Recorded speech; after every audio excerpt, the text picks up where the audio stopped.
G jerky when it's snack time. You get a ticket to the show that you don't even gotta buy. Like who you know cooler than a disc golf guy. Every ace, every putt, every drive. Can't nobody do it like the disc golf guy. Sawati, and welcome to the 2023 Chiang Mai Open. I'm Terry Miller, the disc golf guy. We're here for the action. This is the final round, the final 9 holes. Jarno kicking us off here on the back 9. This is a par 4, 611-footer.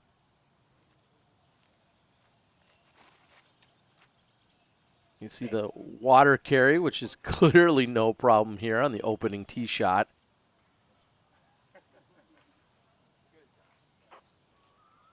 Scott Stokely comes in 4 under through the front 9. Shasta also 4 under. So Scott maintaining the 1-stroke advantage that he opened the day with on this final round. Jarno comes in sitting 5 under on the front 9. And Evan 3 under on the front 9. These are headed off in that general direction.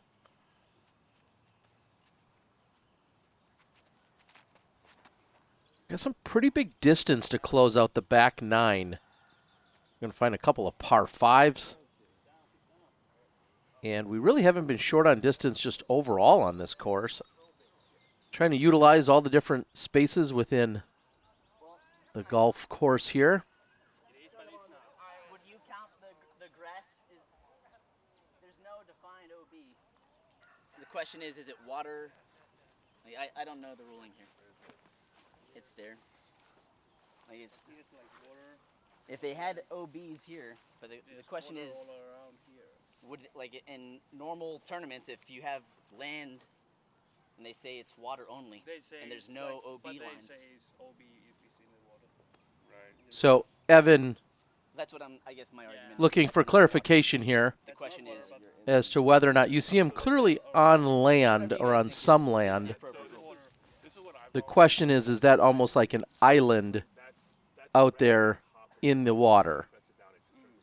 It's just the fact that there's two Got it. feet of water. So we'll just say this is the OB line. Yeah. Okay. No, it's a fair question because if this was connected, then it's but I don't. Gotcha. So we'll just call this the OB line. Okay. So Evan getting clarification here. As always, get the group over, have a conversation. Sometimes you'll find a painted line. Sometimes it may be defined by water or by some other edge. But in this case, the group has officially confirmed that that is going to be out of bounds.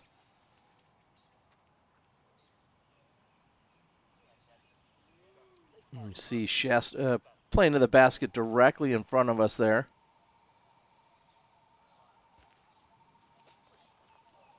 And from out of position, Jarno, a little bit of a challenge there with the forehand.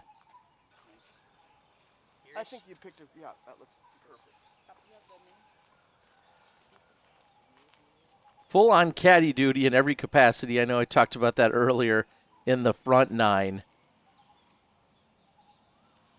about right.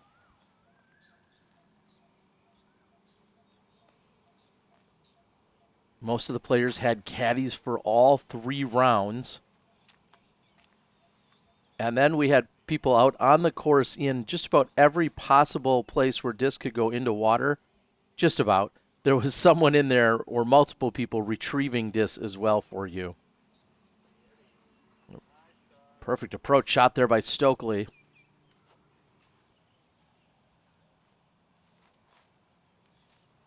I'll be pushing about the 10, maybe 11 o'clock hour. Maybe closer to 10 o'clock on a Sunday morning. The 2 rounds that were played earlier were both on Saturday. So there's a Saturday morning round and then a Saturday afternoon round.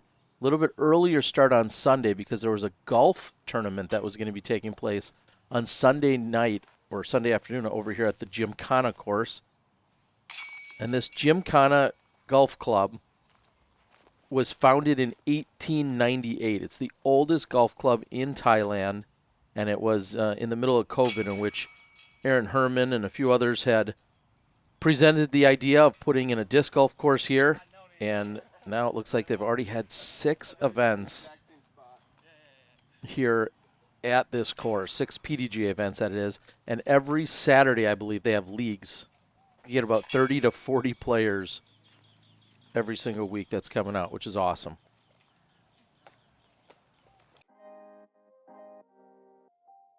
We're going to head over to hole 11, another par 4. This one, well, about 25, 30 feet longer than the previous hole.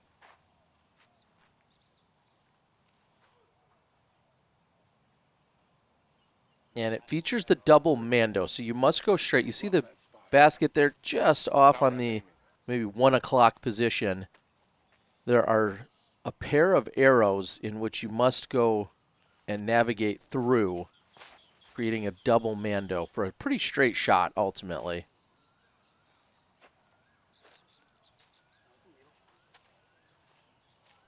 Perfectly fine position for Shasta.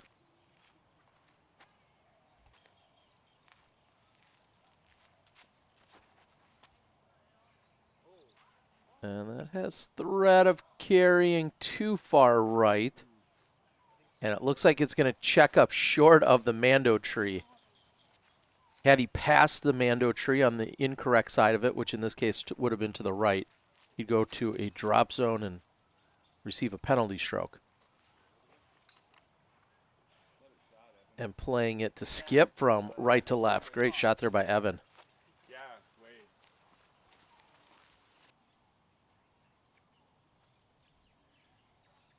As you can see, plenty of gaps here. It's just a matter of how flat do you need to throw it so that it doesn't skip or flare off too hard, probably off to the left side. And looks pretty good, but short here for Shasta. Still should put him in putting range at least for a long look at birdie. Jarno, a lot more obstruction on this right side, but manages to get past all of it.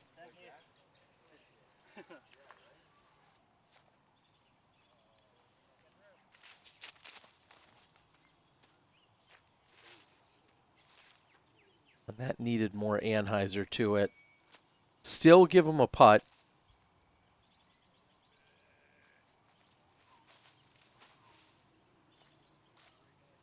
And then Scott, like Jarno, is going to be able to play out to that right side. But ultimately goes a little bit deep, it looks like. So Shasta has no obstruction, but he is short. This looks like circle 2, maybe 11, 12 meters or so. And what a great battle between him and Stokely so far. With them matching scores through the first 10 holes. Stokely has a chance to separate him by one more here. And what a solid putt. So Scott's going to take a 2-stroke lead, which just holds 12 through 18 to play.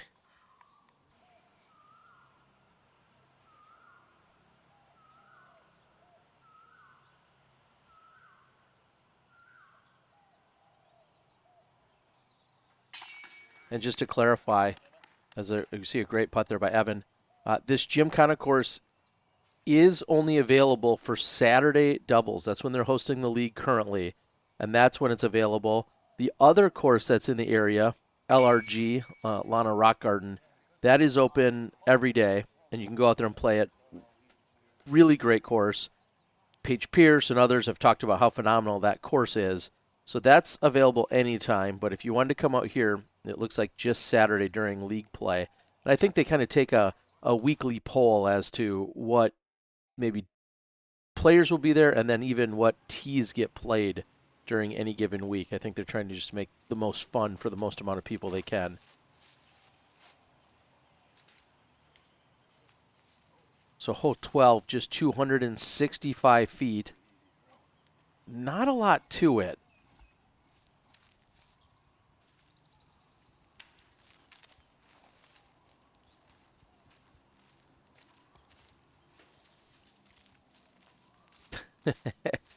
Evan doesn't seem overly in love with the effort.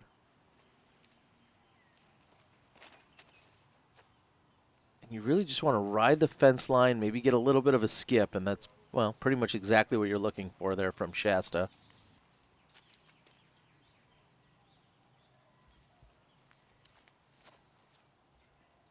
everything I've been talking about. As we see a great shot, you can find on Chiang Mai Disc Golf. So if you go out to Facebook, search for Chiang Mai Disc Golf, you'll find everything that I'm talking about. And I know also Mook and Dangmo have been huge in helping, as that's just on the poll for Stokely, have been huge in helping Aaron and this entire scene. So big shout out to all of them. Danny's done a bunch of work here in Chiang Mai, keeping things going as we see a great putt by Evan.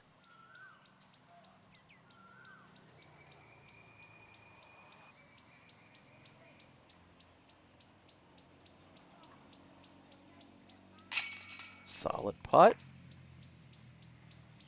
And just thinking about how Stokely doubled his lead on the previous hole, going from a 1 to a 2-stroke advantage. And now we're going to see that Shasta has the opportunity to, again, cut that back in half, down to 1. And the battle continues. So great seeing both of these guys, both of, we'll say, age-protected eligibility. And, of course, they're here playing open. And right now, number 1 and 2 in terms of their positions. Stokely, of course, touring around the entire world, taking in the action, playing everywhere, doing clinics and doing everything else. And Shasta over for a very extended visit, visiting various parts of Thailand. Also, I believe, was in Cambodia, Vietnam, maybe he was in Laos, maybe all over the place here in Southeast Asia.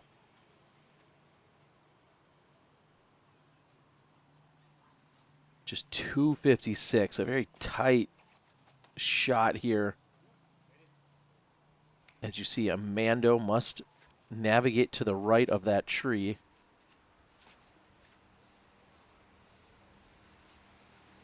Oh, and riding it off the right side. I don't want to call it a fence. It's more like a netting that operates kind of like a fence.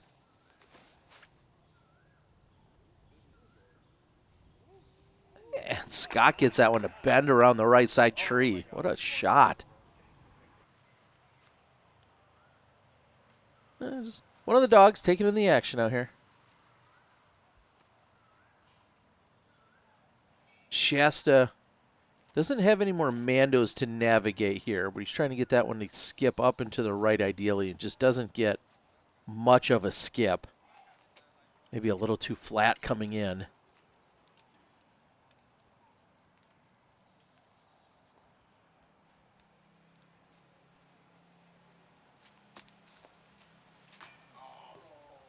And after we've seen 3 or 4 jumpers drop for Evan, I'm kind of surprised to see that one not fall for him.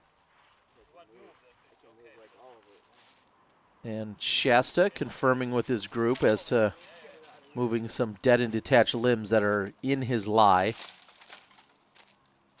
Looks like they're kind of fresh cut even.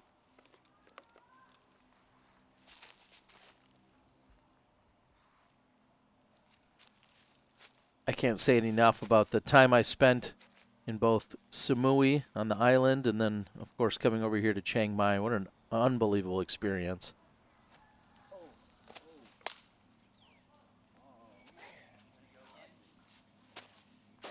Maybe some grip issue, but a little frustration, understandably, from Shasta. So on this relatively short 256-foot hole, with Scott yet to putt, Shasta is looking at a bogey here at best.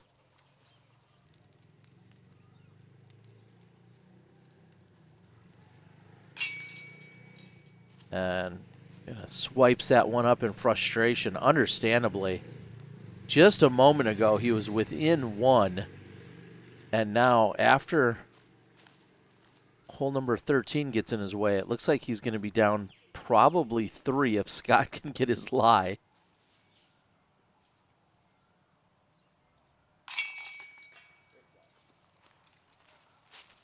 I think when he's kneeling down, he's still taller than me.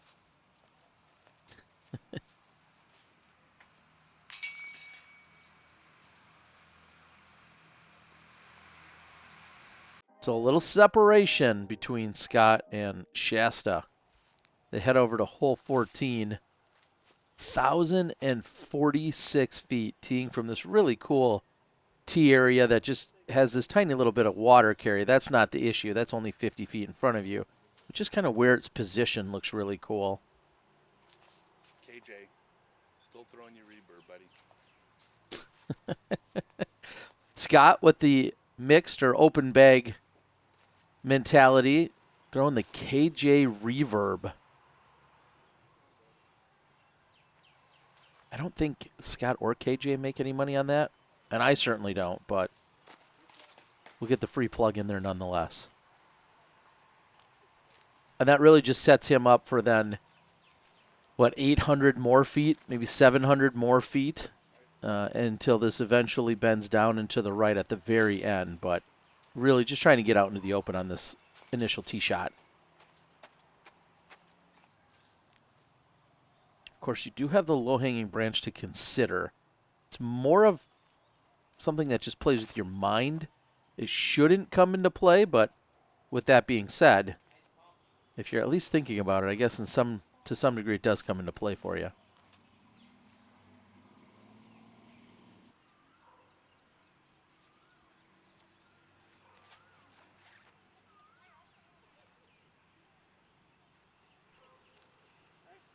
Jarno's big second shot. And the hole is just going to continue to head down the tree line and then ultimately tuck in at the very end on the right side. You'll see it in a moment. That's hugging it a little more than it needs to. That'll be just fine.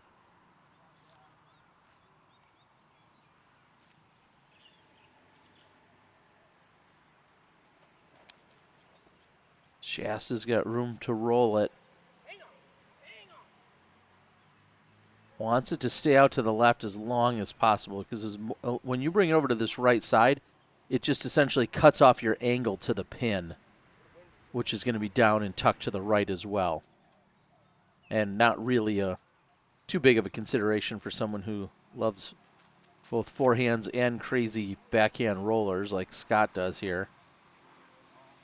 And this is great, except for it just turns up too quickly again, kind of like what we just saw from Shasta.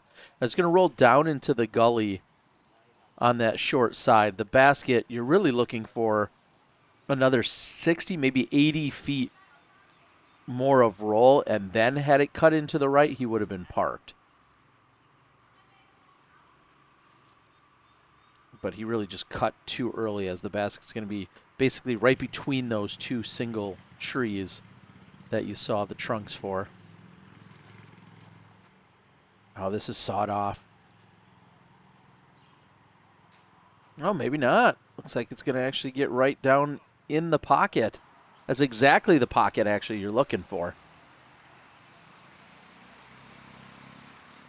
What did the kids say? Talking out of pocket? Or out of pocket? I don't know. But that's not to the pocket.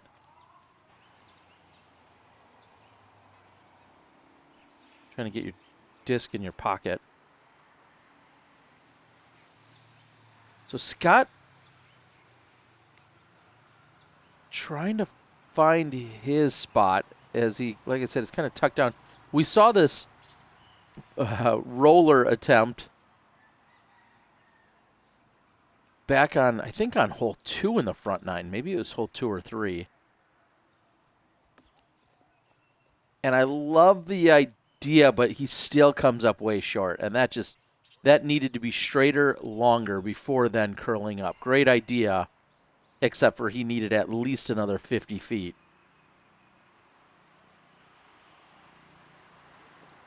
What do you guys call that when you put it up there by your hand or by your shoulder? As Scott, just splashes out. What a shot. Completely blind.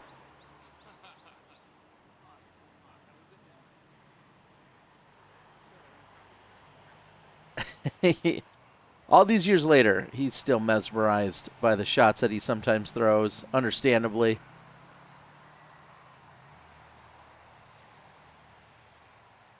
And this is what I mean by just pinching off your angle, whether it was way back on the drive or coming up short here. That's where I liked what Jarno had did. Even though he wasn't near the pin, he at least had a long, wide open look at it. And if you put yourself too tight to the right side tree line, you're going to cut off a lot of your options, as Scott did and as Shasta did. Jarno's in for the par, and it looked to be a perfect shot here by Evan. So he's going to tap in for the birdie. No, I know. I mean, yeah, you're right. And he's 20 under, so just 2 back now of the podium. And 5 back of Shasta. We're not going to see any movement between Shasta and Stokely. That means 3-stroke advantage still for Scott with just 4 holes left to play.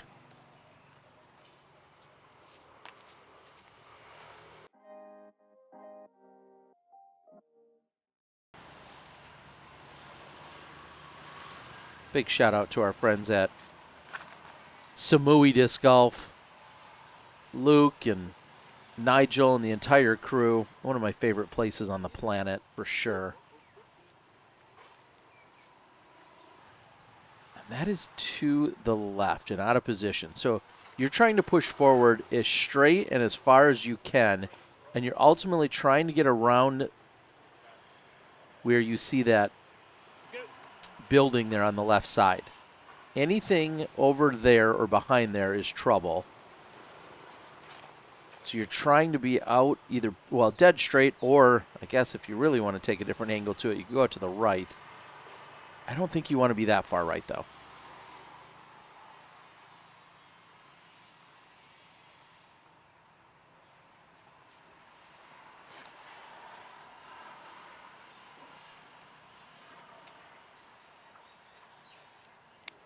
Maybe short, but that'll still give him a good angle.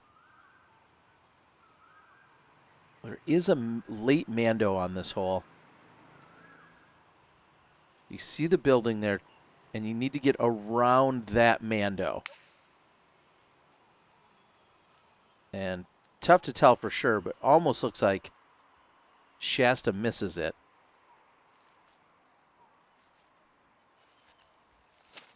So Scott's way out of position.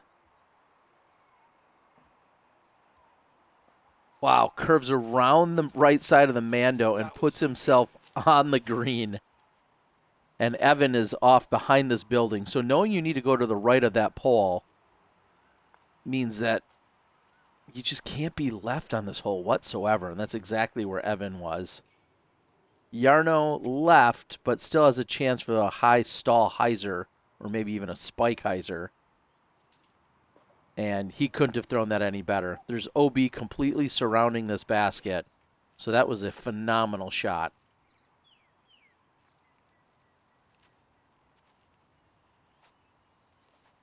Evans third around the pole.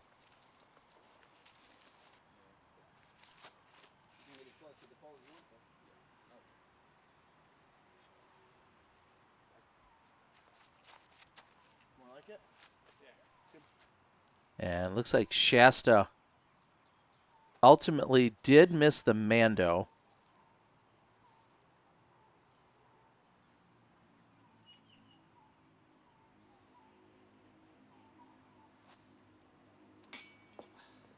Oh, that's off the top. So his opportunities and his chances and the quantity of holes all dwindling here as Shasta's in trouble.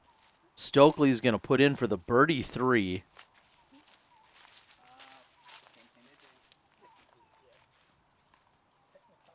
And it looks like the other guys are going to be cleaning up here. Jarno likely picking up and separating himself a little bit more there from Evan with an extra birdie.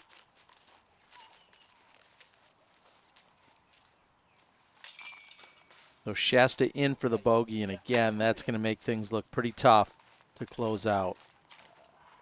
My name is Garrett Gerthy, also known as Double G, and I'm the founder of Double G Craft Jerky. Double G Craft Jerky is an awesome snack when you have a hankering on the course. You need a little something to pick you up out there so you can really get after a drive or finish on a putt and capitalize. When you're playing a disc golf round and you're hungry and you don't have a snack on the course, you start to lose focus, you start thinking about what am I going to eat for dinner. With Double G Craft Jerky, that's not a problem. And a big thanks to our friends at Double G Craft Jerky who have Been giving me a ton of support here in the early 2023 season. Well, and I can date back even longer than that, but specifically here in early parts of 2023. And of course, you can find all the Double G flavors on my website. And I continually give them away weekend after weekend from the coverage. Make sure you like, share, subscribe, do all the YouTube things. Also, leave a comment. Tell me, which would you rather play? You saw the action from Samui on the island, and now you're seeing the action here in Chiang Mai. Do you have a preference, or do you just need to get to Thailand to play disc golf? Maybe you'll play both. Maybe you'll go to Lana Rock Garden, LRG, play there as well. But that's what I want to know in the comments. We're an 865-foot par 5. And it essentially plays almost dead straight. The problem is you have a couple of different OB pockets between you and the basket. And you'll see those more so on the second and third shots. You see that mound directly in front of us. They're playing up and over the mound, and then it comes back down to a somewhat protected OB area or green. There is water just past where we see Shasta, and then there's the golf green, which of course is also out of bounds.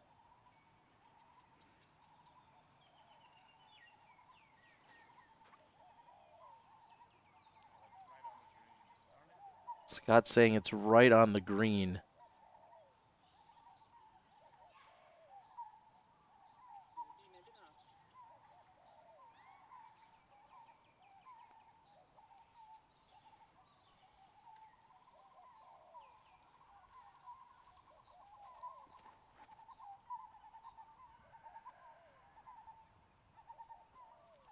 This is a bold shot. And we'll see if that checks up on the longer side as well. No. So out of bounds.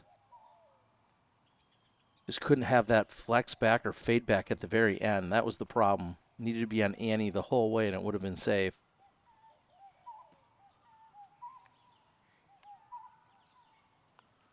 More of a layup play there by Evan.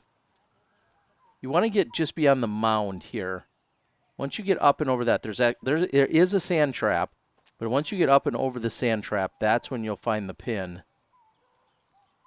Oh, and right in the middle of the sand trap. Little frustration coming from Shasta. He doesn't normally use any kind of rangefinder, and I feel like he used one. He borrowed one and used it at that point, and then I think he made a decision that ultimately changed up his plan a little bit, or maybe got in his head. And Scott giving that a good bid, but he's going to be out of bounds with a chance to save the par when it was all said and done. And you can see how this is tucked just over the mound.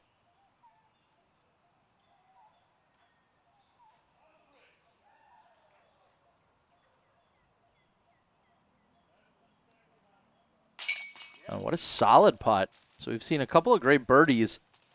I feel like there's a number of times where we've seen Evan step up and get a birdie when no one else on the card was. And sure enough, he looks like a disc retrieval that was lost, I believe, in the previous day and somehow was returned to that spot. I don't know if somebody else found it and left it for him, but either way, he was getting an Ezra Aderhold Tour Series nuke back. So that brings up a great point. You can add disc to your bag during a round. People often think that's some kind of rule that it's not allowed. You absolutely, if they're legally marked and legal for play, you absolutely can add disc. You can also go to my website and buy some more if you need to. But if you went to hole number 9 after you played hole 8 and you went and your car was right there and you were doing it within the time allowed, and you went to hole number 9 after stopping at your car and you put 13 new discs in your bag to add to the 28 you already have, completely legal. So you can add discs to your bag during a round. I'm harping on that only because I've heard it for years. People have this assumption or this, I don't know, we'll just call it this non-rule rule that people have made up saying that you can't.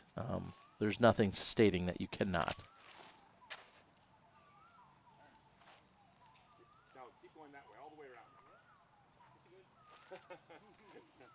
there before.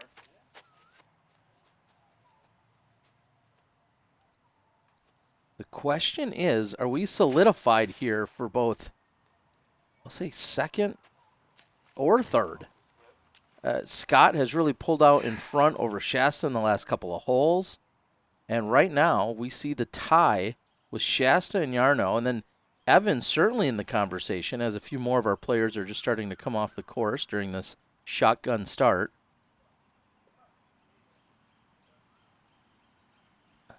Should be a birdie look there for Shasta.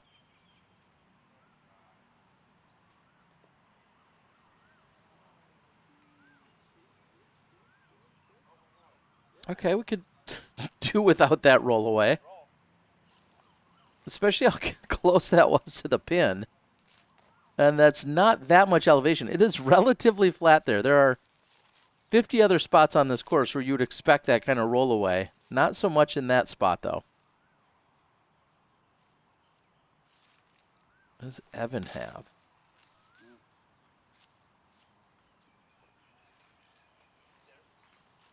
All right, flashing just short of the pin.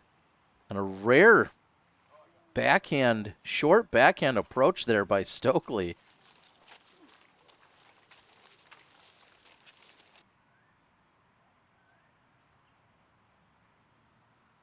Significant putt here. Okay, no big deal. He's going to save the par.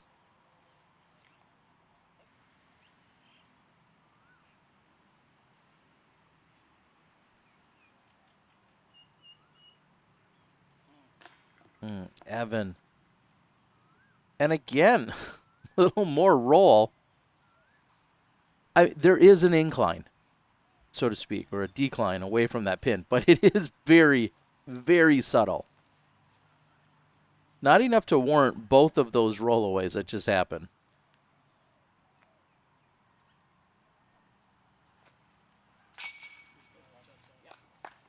So Shasta is in.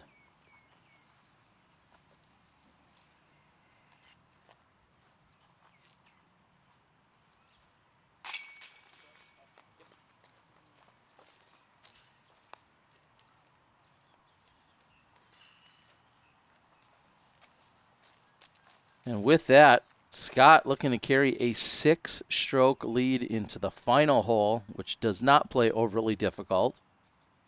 A little bit of danger, but not too much. Oh, and Evan not able to convert.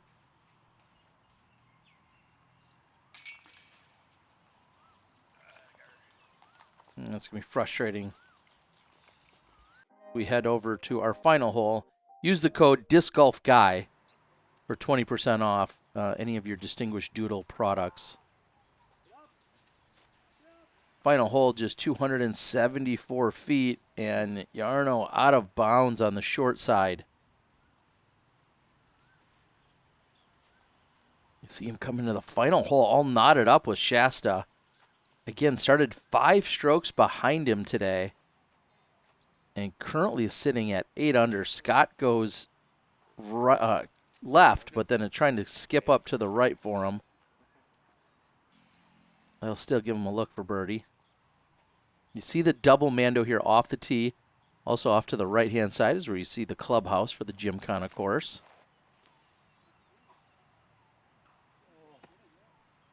Ooh, and almost an ace run to close things out here for Shasta. He'll be just deep of the pin. I know the club out here does a ton of work. All of the greens fees and everything else that gets collected goes to being at the Gymkhana course. So the club is essentially self-funded and continues to put money back in. So if you've got any way you want to support it, feel free. Again, find them. Chiang Mai Disc Golf is your best bet on Facebook. Here's Evan. Great to meet him and do a little bit of traveling with him. Also, wish him the best of luck as he travels around the country, or around the world, I should say.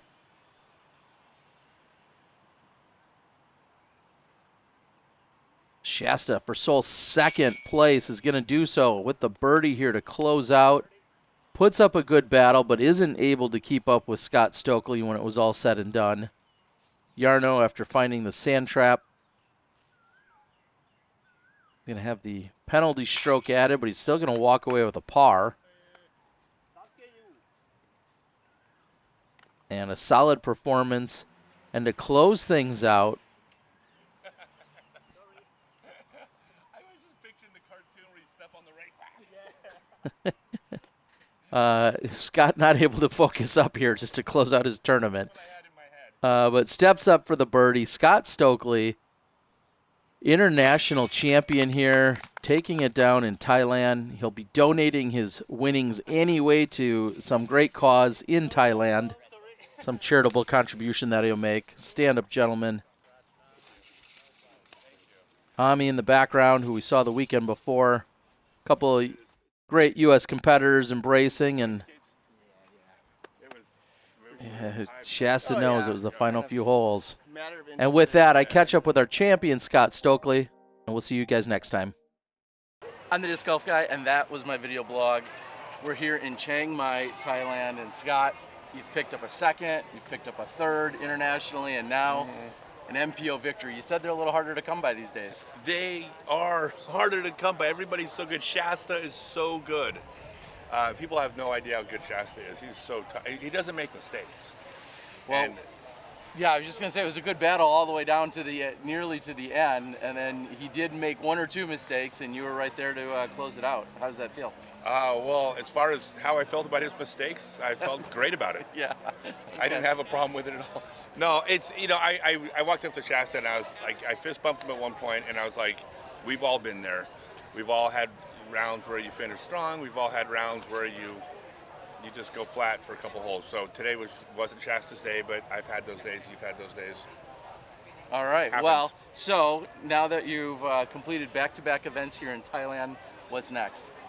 Next is Cambodia, and then we're off to Japan, and then we're off to China, hopefully, and then we're off to the Euro Tour, and then we're going to go to India and Africa, and then do the Euro Tour, and then South America, the winter in 2 years, and then I'm going to do the DGPT in 2025 So Okay. I'll be peaking right about that. Yeah, that sounds like a good plan. That's the All plan. right. Well, we've spent back-to-back weeks. That's, like I by said, the way, way more of an answer than you were looking for. You were asking what I was doing like tonight. No. That's a good answer. There's been plenty of nightly activities as well. They've treated us so well here and at both events here in Thailand. Very different vibe and feel at the two of them, but both of them top notch, right? Yeah, the thing about this, which is I have so much respect for, is it takes a lot of vision for the people at this club, for the ball golf communities anywhere in the world, to understand we're not a fad, we're here to stay. There's 15 million of us, and we're growing by 30% a year.